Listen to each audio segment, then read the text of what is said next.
Fala pessoal do canal Radiologia, hoje eu trouxe um caso de tumor carcinóide do intestino delgado para a gente estudar alguns aspectos importantes dessa entidade. Então vamos lá, tratava-se de um paciente de sexo masculino, 52 anos, sem comorbidades, deu entrada no serviço de emergência com piora de uma epigastralgia que tinha uma evolução de 6 dias associado a náuseas, vômitos e diarreia. De história patológica pregressa, uma hernia inguinal há 30 anos, laboratório com 12.400 leucócitos, sem desvio à esquerda, uma PCR praticamente normal, demais exames sem alterações. Foi solicitado inicialmente para investigar esse quadro de epigastralgia, dor abdominal, uma TC de abdômen pélvico e posteriormente foi seguida de uma ressonância magnética. Então vamos lá. Então, na tomografia computadorizada desse paciente, o exame foi feito como o protocolo que a gente faz, um estudo direto com a administração do meio de contraste venoso numa fase portal, tá? E a gente vê aqui no plano axial, no plano transversal, ao nível do mesogastro desse paciente, tá? Inicial aqui, ó, uma distensão de alças, vocês começam a ver, tá? Uma distensão de alças intestinais, de aspecto segmentar, tá? Então, é um segmento de ilho que está distendido, né? Queria que vocês prestassem atenção nesse componente aqui, ó, da parede intestinal, com uma impregnação maior, é um aspecto curvilíneo, isso vai ser importante, tá? Existiam também alguns componentes mesentéricos que eu queria chamar a atenção. Primeiro, esse componente, ó, de partes moles, queria que vocês observassem o contorno dele, talvez meio especulado. Isso é comum nos implantes mesentéricos ganglionários do carcinóide. Um outro componente aqui sem maior especulação, mas esse daqui é bem típico, né, de apresentação, tá? A gente observando esse componente, né, e seguindo ele, a gente consegue identificar que há um certo grau de distensão, né? Estou seguindo aqui, ó, a seta. Aqui já é uma área de redução de calibre por conta daquele componente, né? A alça vem, reduz o calibre, mas ela continua distendida.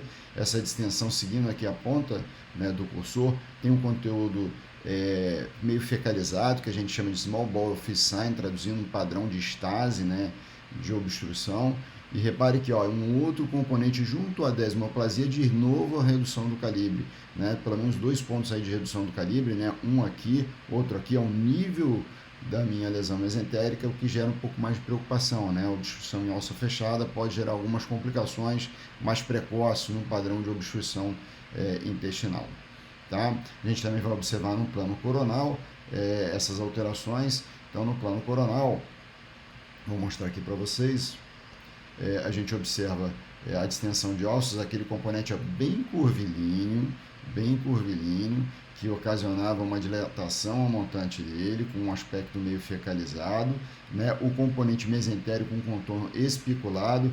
Repare que há uns vasos proeminentes ao redor dele, dando um aspecto até de raio de sol, é descrito, como roda de carroça. Acho que raio de sol fica mais condizente com o que a gente está vendo. E um outro componente de redução de calibre, né? Então, 2 componentes de redução de calibre, uma lesão mesentérica especulada, uma outra lesão mesentérica sem especulação, tá?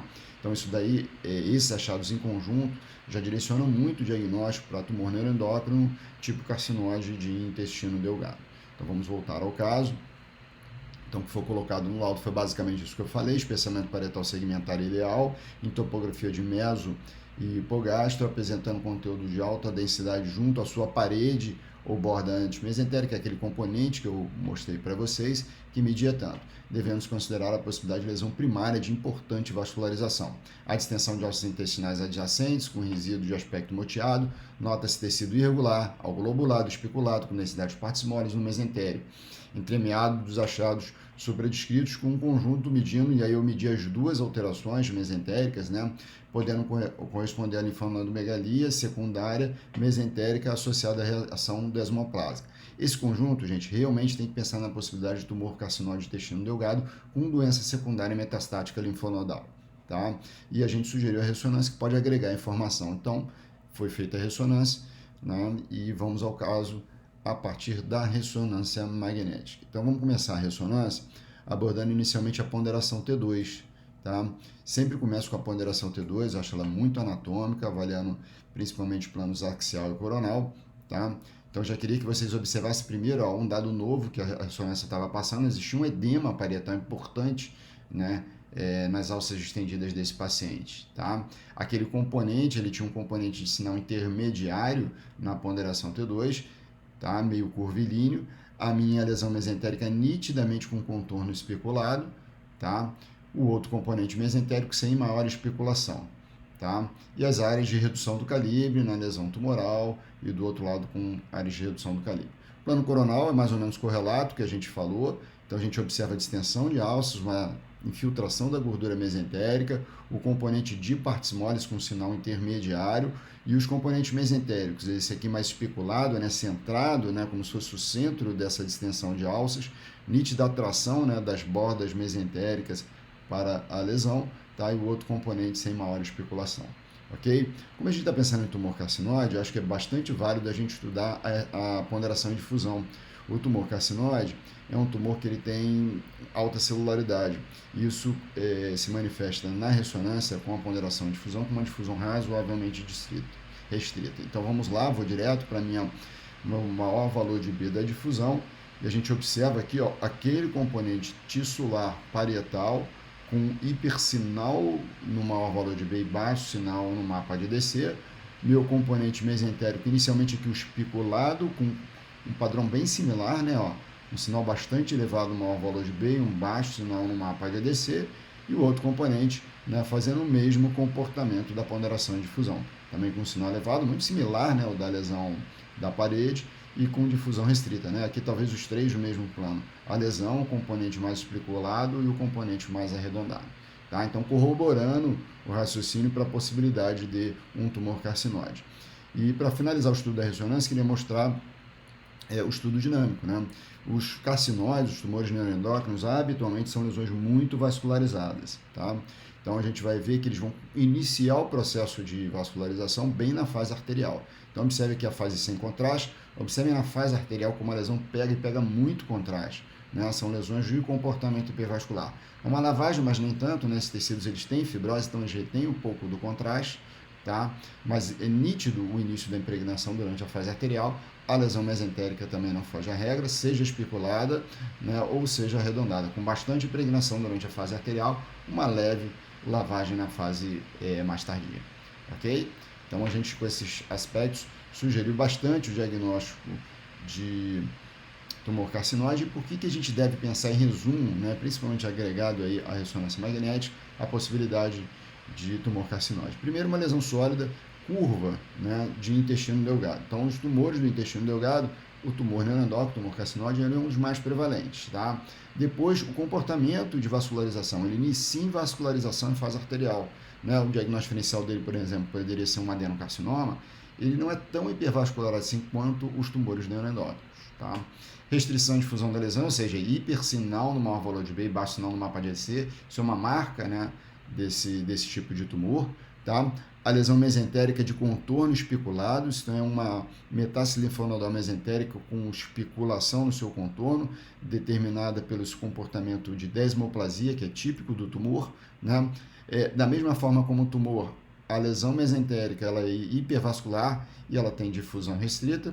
E por fim, esse comportamento de desmoplasia ele pode determinar estreitamento da luz intestinal, inclusive injúria vascular. Então, sinais de obstrução e injúria vascular estão relacionados a esse tipo de tumor. Então, a combinação desses achados nos direciona muito para a possibilidade etiológica de tumor carcinóide para a lesão que a gente apresentou. Então, na minha discussão aqui com o cirurgião, uma das minhas dúvidas é se o paciente estava efetivamente obstruído, tá? Ou se era basicamente um edema por injúria vascular venosa mesentérica, mas ele me passou que realmente estava obstruído, né? Eu pedi para ele me fotografar, né? Mas ele, como fotógrafo, é um belo cirurgião, ele não conseguiu, né, mostrar de uma forma, pelo menos, definitiva esse tipo de alteração. Bom, a peça foi levado inicialmente para uma análise inicial e já na análise inicial se deu uma ideia de neoplasia neuroendócrina bem diferenciada, com índice mitótico baixo e obviamente ia para a imunohistoquímica para fechar o KI67 e a gente classificar esse tipo de tumor neuroendócrino. Posteriormente veio um KI67 baixo e fechou como um tumor neuroendócrino bem diferenciado, grau 1, G1, que é o tumor carcinóide, tá? Um dos achados importantes desse caso que eu consegui correlacionar com dados de literatura, esse é um artigo bem legal da Radiographics, que ele fala não só sobre tumor neuroendócrino no ilho, né, tumor neuroendócrino no tubo digestivo, ele fala que especificamente no intestino delgado, o tumor carcinóide ele pode promover essa curvatura, essa dobra, esse kink na parede intestinal, que também é chamado como uma curva, né, do grampo de cabelo, que tem essa configuração aqui, ó, da dobra do grampo de cabelo, tá? Isso é secundário ao processo inflamatório fibrótico de desmoplasia que ocorre, né? Então essa curvatura aqui, ó, que talvez a fase arterial tenha mostrado melhor para a gente, né, forma curva em grampo de cabelo, tá? O nosso cirurgião fotógrafo não conseguiu mostrar direito isso para a gente, né? Mas as fotos desse artigo demonstram bem essa configuração curva, né, da parede do intestino pelo efeito fibrótico e desmoplásico e inflamatório do tumor carcinóide, tá? Bom, para finalizar, gente, eu vou passar para vocês duas opções para vocês estudarem um pouco mais a fundo, né? Esse é um artigo da FIP e esse é um artigo da Clínica Mayo, que vocês podem utilizar para estudar especificamente os tumores carcinoides, tá? Esse aqui fala sobre tumores gastrointestinais, esse daqui é mais específico para as lesões ileais. E eles passam mais ou menos, de resumo, é isso, né? Uma prevalência similar entre homens e mulheres, faixa etária de 55 a 65 anos, a maioria é maligno, porém de baixo grau, produtor de serotonina, mas na maioria das vezes sem repercussão clínica. Calcificação pode ocorrer, não era o caso do nosso paciente. Principais sítios de implante, linfonodo e fígado. A apresentação clínica desse paciente com obstrução intestinal, com injúria vascular ou com sangramento. O nosso paciente tinha obstrução em algum grau de injúria vascular, né? Então, meio que a tríade, né, de desmoplasia representada pelo espessamento parietal assimétrico, a curvatura intestinal em aspecto de grampo de cabelo, associado à hipervascularização e à difusão restrita desse componente parietal intestinal, sugere o diagnóstico de carcinose, tá? Se associado com uma doença mesentérica ganglionar com aspecto de desmoplasia, dando um contorno meio aí de roda de carroça ou raios de sol, né, associado à hipervascularização e difusão restrita, né, meio que fecha o diagnóstico sobre imagem, sob o ponto de vista de suspeição elevada para o diagnóstico de tumor carcinóide intestinal. Ok, gente? Bom, espero que tenha sido útil o caso e que possa ajudar na vida radiológica de vocês. Até breve.